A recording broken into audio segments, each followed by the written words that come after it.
Ma'am, आप गृह मंत्री से मिली हैं, केरल के सारे सांसद थे, क्या मांगे आपने रखी है? देखिए, हमने जो वहाँ की स्थिति है उससे अवगत किया है, उन्हें बताया है कि वहाँ पे किस तरह से जो हुआ, क्या क्या हुआ है और किस तरह से लोग पूरी तरह से बर्बाद हो गए, क्योंकि जो नदी है उसकी धारा ही बदल गई, तो पूरा पहाड़ चले गया उसके साथ।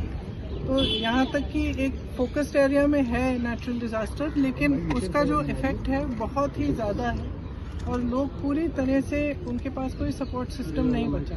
लोगों के परिवार, लोगों के घर, उनके बिजनेसेस, पाठशालाएं, जो भी था सब बह गया।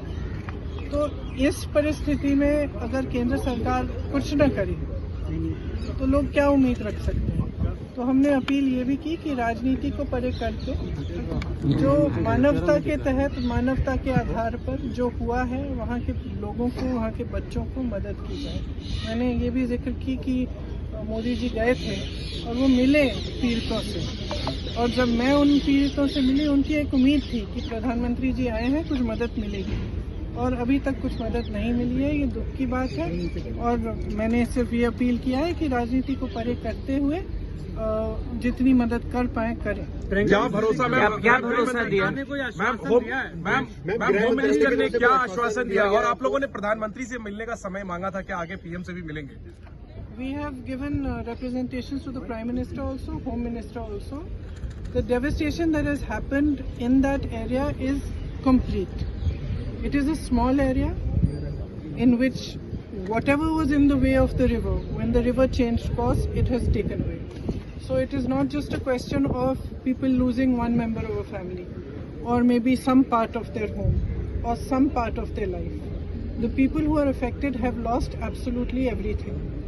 There are people who have lost every member of their family, young children. They have no support system. And in such circumstances, if the center cannot step up, then it sends a very bad message to the entire country actually. And especially to the victims. The Prime Minister visited, he met the victims. I personally spoke to them, and even after he met them, they expressed that now he has come, maybe we will get some relief from the center. 4 months have passed and that relief has not been forthcoming. So I have appealed to the Home Minister, and he's listened to us very kindly. I have appealed to him that we rise above politics and truly recognize the pain and the suffering that these people have gone through.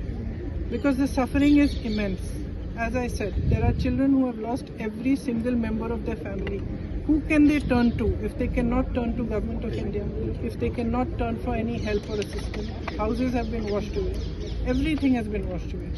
So it is just on behalf of all the MPs of Kerala, it was our appeal to them that they should consider this very seriously and be more forthcoming with the relief so that these people can rebuild their lives.